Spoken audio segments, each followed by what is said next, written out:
یہ قیامت کے دن سامنے آنا ہے۔ اس نے اس کی رسی چھڑ کے کہنے لگا یا رسول اللہ پھر میں تے کچھ نہیں کہتا، جا بھائی پھر تو جانتے اللہ جانے، میں نہیں کچھ کہنا۔ بھائی کے قاتل کو اس کی رسی چھوڑ دی کہ میں قیامت کے دن اللہ تعالیٰ کے سامنے جا کے قاتل کی حیثیت سے جہنم میں نہیں جانا۔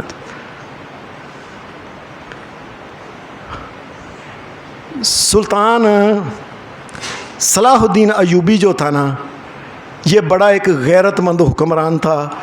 اس کے بعد میں مسلمانوں میں یقین مانیے کوئی غیرت مند بندہ نہیں آیا۔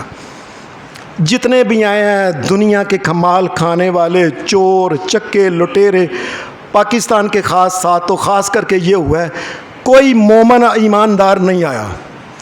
آج تک رب کی قسم میں نے ایماندار کو حکمران نہیں دیکھا۔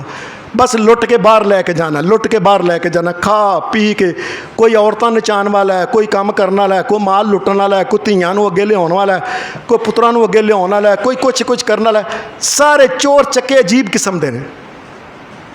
یہ سلطان صلاح الدین ایوبی جو تھا نا، یہ اس کی آرمی ایک دفعہ ایک پنڈ کے پاس سے گزر رہی تھی۔ اس کے حالات زندگی میں لکھا ہے وہ گزر رہی تھی، رات گزری، اگلے دن نا سلطان جو تھا نا یہ جانے لگا، تو جس طرح جانے لگا نا اس طرف رستے میں کوئی سوا وغیرہ سی، اس اتنے ایک پلی بنی سی، پلی ایک بڈھی عورت پلی دے اتنے جا کے پہلے جا کے کھڑی ہو گئی۔ اور سلطان کی جب آرمی گزرتی گئی، جب سلطان آپ گھوڑے کے اوپر تھا نا، یہ گزرنے لگا تو وہ عورت بھج کے اگے ہو گئی۔ اس نے لگام پکڑ لی، کہنے لگی صلاح الدین اس پل کے اوپر جا، میں کھڑی ہوں، ادھر حساب دینا کہ قیامت کے دن پل صراط پہ مجھے حساب دینا ہے، بتا مجھے۔ انہوں نے کہا بی بی ٹھہر کیوں ہے؟ نے کہا تیرے سپاہیاں نے راتی میری بکری تھی، وہ بکری کر کے ذبح کر کے کھا لی، کوڑے تو اتر کے معافی منگی، ایک بکری کی جگہ کئی بکریاں دیں، اور کیا قیامت کے دن پل صراط پہ بی بی نہ مجھے کچھ کہنا ہے۔ ہمارے ہاں تو جو حکمران آتا ہے وہ اس کو پتہ ہی نہیں پل صراط کیا ہوتا ہے، بے شرم بے حیا لٹیرے گنڈے بدماش مال کھانے، اللہ کا ڈر ہی نہیں، قیامت کا پتہ ہی نہیں۔ جب قیامت کا پتہ ہوتا ہے تو اس مائی کی سلطان صلاح الدین ایوبی سامنے معافی مانگنا شروع کر، اے مائی مجھے قیامت کے دن نہ پوچھنا، پل صراط، انہوں نے کہا بتا مجھے پل صراط پہ حساب دینا کہ اس پل کے اوپر۔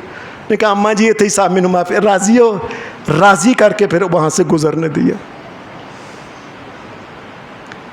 اللہ کا ڈر ہو تو انسان کا اور مسئلہ ہوتا ہے، اس کی سوچ ہی اور ہوتی ہے، رویہ ہی اور ہوتا ہے اس کا۔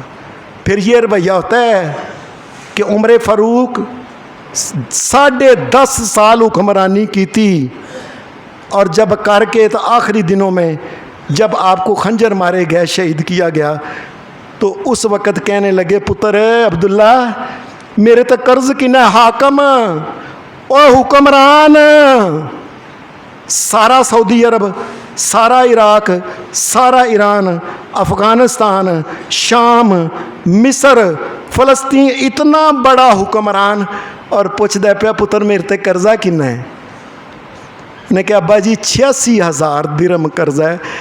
یہ حضرت عمر فاروق لوگوں کے پاس کو جو آتا تھا نا قرض لینے، تو آپ لوگوں کو لے کے میں دے دیاں گا، یہ لوگوں کے کام آتے رہے، پھر قرضہ چھوڑ کے جاتے ہیں۔ اور جب اللہ کا ڈر قیامت کا ڈر نہیں ہوتا، پھر پتہ کیا ہوتا ہے؟ پھر کروڑاں ارباں اور خرباں روپے جو ہوتے ہیں، یہ وہ انگلینڈ کے اندر بڑے بڑے محلات بنا کے جاتے ہیں۔ پھر انسان کو ڈر ہو، دنیا کے اندر ہی خیال ہو کہ میں نے اللہ کے پاس جانا ہے قیامت کے دن، پھر اور سوچتا ہے۔ حدیث کے اندر ایک واقعہ آتا ہے، نبی علیہ الصلوۃ والسلام کے پاس سویرے سویرے ایک عورت آئی، پردے والی عورت سی۔ اس نے کہا یا رسول اللہ میرے کو ایک غلطی ہو گئی ہے، مینوں پاک کر دیو، میں کل اللہ کے سامنے قیامت کے دن سزا نہیں لینا چاہتی۔ آپ نے فرمایا بی بی جا کے اللہ کو معافیاں مانگ، اللہ کو توبہ کر، ترلا کر، جا۔ یہ گھر آ گئی، ساری رات ہی سوچتی رہی کہ نبی علیہ السلام نے مجھے کچھ نہیں کہا، صرف یہ کہا جا کے توبہ کا ہے، اللہ کو استغفار کر، معافی مانگ. تو میں تو متے یہ نہ ہوئے کہ قیامت کے دن پھر مجھ سے پوچھا جائے. یہ قبیلہ غامدیہ کی عورت تھی. حدیث میں آتا ہے کہ اگلے دن پھر آ گئی، یا رسول اللہ میں تو اڑنا سیدھی گل کرنی ہے، میں ایک بندے دے نال بدکاری کی تھی تو مینوں بچہ ہونا لے. یا رسول اللہ مجھے دنیا میں پاک کر دے، میں قیامت کے دن اللہ کی جہنم کی سزا نہیں لینا چاہتا.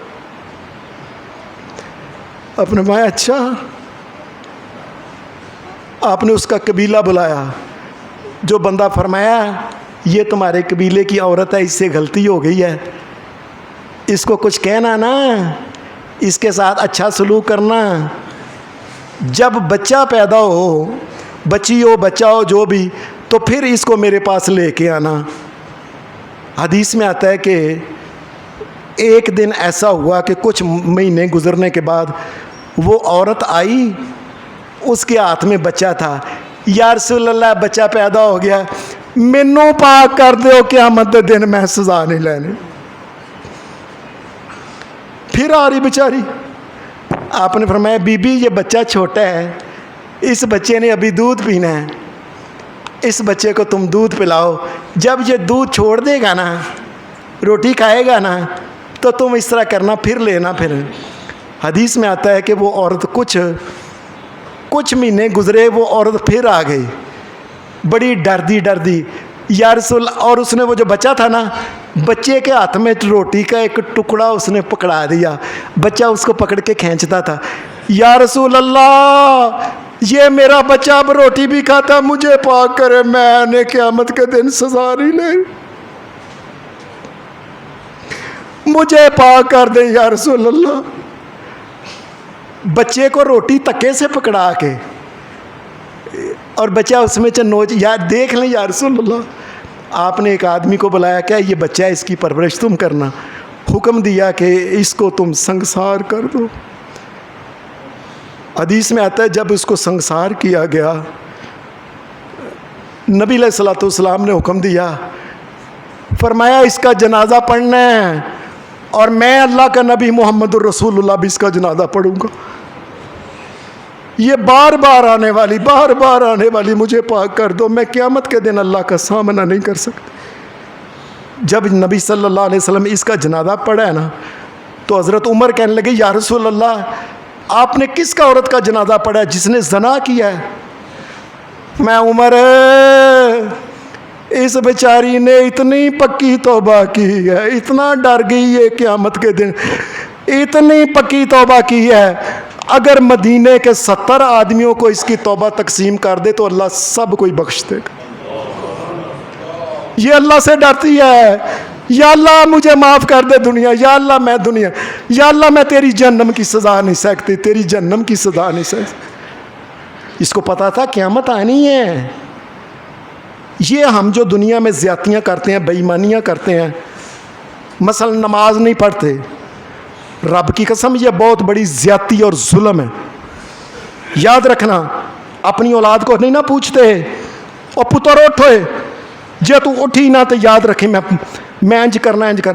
اور اپنی اولاد کو اٹھاؤ اور ان کو اللہ والے بناؤ اور اللہ کی طرف چکاؤ، اور اولاد کو کہو اور پترو اور جوان پہ ہوندے ہو داڑیاں رکھو. اور ایک مسلمان کے چہرے پہ مسلمان کا چہرہ داڑھی کے بغیر اللہ کے نزدیک ہوتا ہی نہیں. لیکن کب؟ جب پتہ ہو کہ قیامت کے دن اللہ تبارک و تعالیٰ نے اس کا پوچھنا ہے.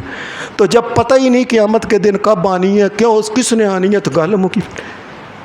یاد رکھو یہ قیامت آنے والی ہے. اللہ تبارک و تعالیٰ نے قیامت کے دن پوچھنا ہے. اللہ ہمیں دنیا میں معاف کر دے، جو غلطیاں اور کوتاہیاں کرتے ہیں اللہ معاف کر دے. اللہ ہمارے ماں باپ کو معاف کرے، آل اولاد کو معاف کرے. اور یہ مسجد جس اماں کا ہماری اماں کے نام ہے، دعا کریں اللہ اسے بھی معاف کر دے، اس کی بھی اللہ قبر ٹھنڈی کرے. اللہ تمام اہل ایمان اور توحید کے اوپر فضل کرے، کرم کرے، اور جو غلطیاں کوتاہیاں ہوتی ہیں اللہ معاف کر دے. اللہ پکا مسلمان بنائے، اللہ پکا مسلمان بنائے. اور اللہ کو ماننے والے قیامت کو ماننے والے بنے۔ وآخر دعوانا الحمدللہ رب العالمین۔